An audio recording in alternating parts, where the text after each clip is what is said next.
Mr. Dennis Tan.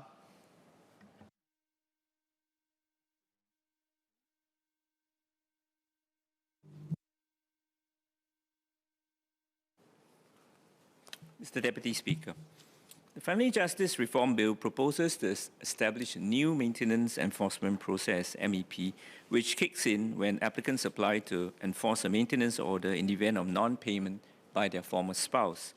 The new MEP will apply to maintenance order under the Women's Charter, Guardianship of Infants Act, Administration of Muslim Law Act, Maintenance Order Reciprocal and Enforcement Act, and the Maintenance of Parents Act. I support the intent of this bill to improve the enforcement process for maintenance payments. I would like to bring up a few brief points regarding the new process. Mr. Deputy Speaker, over the years, many divorced spouses have faced various difficulties in getting their former spouses to make their maintenance payments on time or even at all. Many spouses actually even give up trying to get their payments. Under the current system, a common and frustrating experience for many is that former spouses delay or refuse to pay their maintenance for their ex-partners or children and do not pay up until their former partners take up an application in court to enforce maintenance payments. Frequently, for those who can afford to pay, the payment can even be at the doorstep of the courtroom just before the hearing.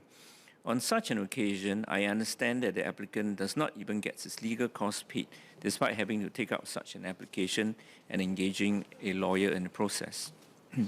And for many who default on their maintenance payments, their former spouses often had to take multiple applications.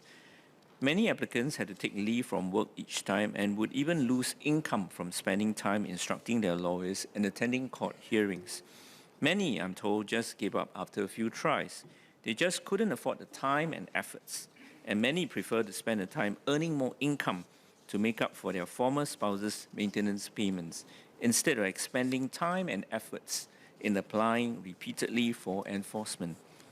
Mr. Deputy Speaker, I'd like to ask the Minister, under the new MEP, how will the new process ensure that such phenomena will not happen or will be minimized?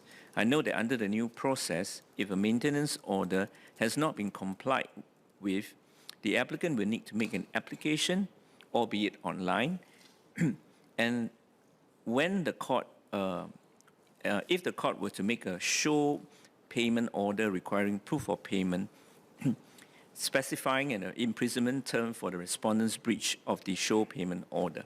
Now, does that mean that the respondent can pay up after such an application is made, or for a show payment order, or when he receives such an order? If excuse me, I beg your pardon.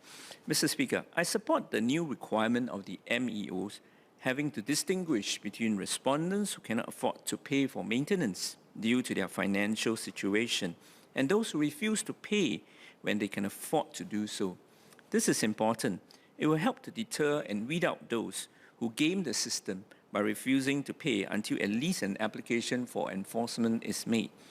Next, I know that under Clause 89, once a maintenance enforcement application has been made, the MEOs have to prepare and submit a report to the court.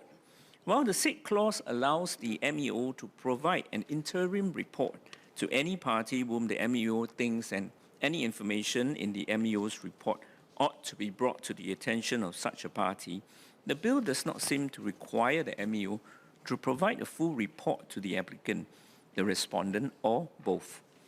This is somewhat unusual in our civil legal processes, as documents or evidence to be considered in any proceedings are traditionally required to be disclosed to all parties in the same proceedings.